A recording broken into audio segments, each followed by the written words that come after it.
I love Lynchburg. I mean, I wouldn't be back here if I didn't. But knowing, when I came into school, I wasn't sure what I wanted to do. I didn't even have an athletic trainer in high school. But I got placed into an intro to AT class, and honestly, my experience in that class was the catalyst. That's what I knew I wanted to do.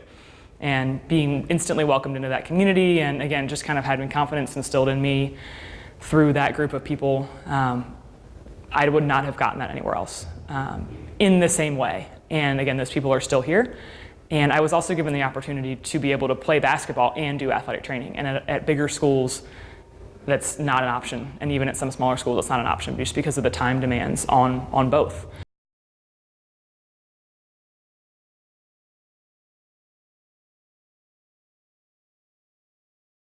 Finding out I was going to be inducted into the Hall of Fame was kind of a surreal experience because I got an email, but it didn't really quite sink in. And I got told by our current coach, Abby Pisek-Smith, and then John Waters, our athletic director, brings it up at a staff meeting in front of everyone. And that was, I hadn't really even had time to kind of let it sink in yet. And I'm getting inducted, as well as Lucas Jones, our baseball coach, who I knew from school.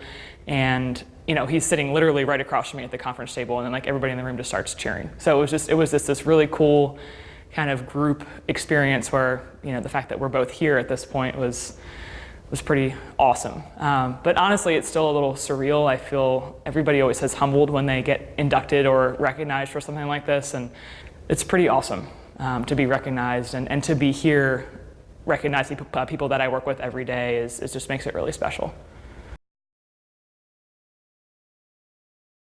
So after graduation from Lynchburg, I knew that I wanted to be an athletic trainer. I knew that I wanted to go to grad school specifically for athletic training. And there's a handful, probably a dozen or so schools that are accredited, advanced, postgraduate type of athletic training programs. So my list was kind of narrow, but I settled on Indiana University and had an amazing experience when I was there. I really wanted to see what's Division I like, and what's the big time kind of like. And that was an awesome experience for me. Especially as a basketball player, our athletic training room was in Assembly Hall. So I literally had the key to Assembly Hall that I could just walk in the door and, the basketball court's this way and the athletic training room is this way. And just to be in that environment and at such a high level and be able to work with physicians and nutritionists and sports psychologists, all those people kind of gave me a picture of this is the best, this is the best of the best. But I also at the same time knew I liked a smaller school feel. So from Indiana, I knew I wanted to get back to the college setting, small college. I went to Oglethorpe University in Atlanta, and then from there went to Franklin College in Indiana, and both Division III schools, both pretty successful in terms of wins, losses, all those kind of things, and just tried to bring the best that I could to those places. And within that small college atmosphere, I feel like I was really successful, and I understood what it was like to be a D3 athlete. There's a few individuals here that I've really worked with and tried to build some ideas. One is Dr. Pat Aronson, who is a former board of directors member for our National Athletic Training Organization, and she is also a past chair of their LGBTQ advisory committee, so advancing healthcare issues and just knowledge of that population that's traditionally very underserved by the medical community.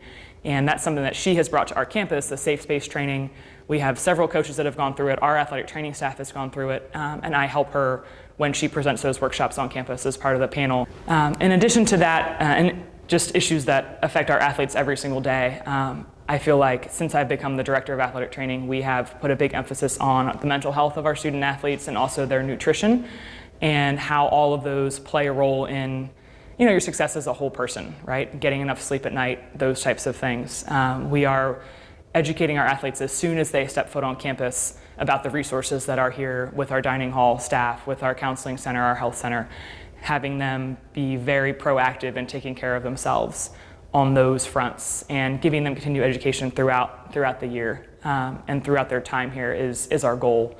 But our focus is we want them to be successful on the field, obviously, and in their sport, but really helping them to see that the things that are going to help them be successful in that are also going to help them be successful students. And using those resources, not being afraid to ask for help, and letting people, a team of people help you to be successful. And again, that's in the classroom and in their sport. It's a lot of the same information, a lot of the same tools and techniques and strategies to help them deal with some of those challenges and all the opportunities that come as being a student athlete.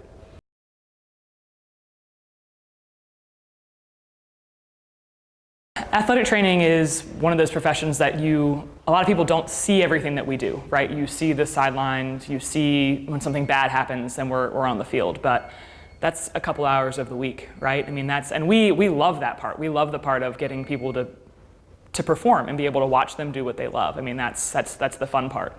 But the other 6 days of the week of the rehabs and doctor's appointments and all those kind of things. The athletic trainers that I know in the ODAC, I mean, they are incredibly dedicated to supporting our athletes in any way that they can. And it's long hours, it's weekends, it's nights. I mean, that's athletics. But we have the additional responsibility of medical decisions. We do have to make split-second judgment calls. And sometimes we lose a little sleep at night trying to make sure that we are doing the right thing to help the athlete succeed in their sport, but also, to take care of them as a person and what's the long-term outcome of this injury and this situation going to be on their health and well-being as kind of first and foremost. So our coaches here are very supportive of that, but we are at the very basic level, we're advocates for our athletes.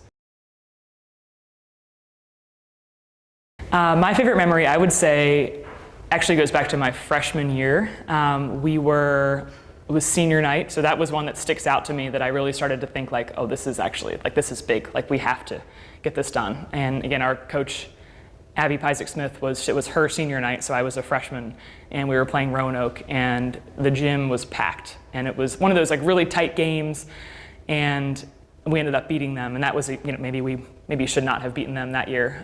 But that just being in that environment and realizing that all of these people on campus were here for us, and that feeling just as a group, as a team, that like there was no other option. Like we had to do this for them, and then we actually got it done. So that was probably one of the first moments that I really got it, kind of like clicked at like how important this is and really how fast it goes. That your 4 years really do go by faster than anybody would maybe like to admit. And even when you're a freshman, you don't always see that. You think you're going to be here forever. But that was that was like the first moment that I felt really, really strongly of this is really such a big deal, and that we can together, like as a team, like we could make this happen for our seniors, and kind of that selfless kind of team mentality.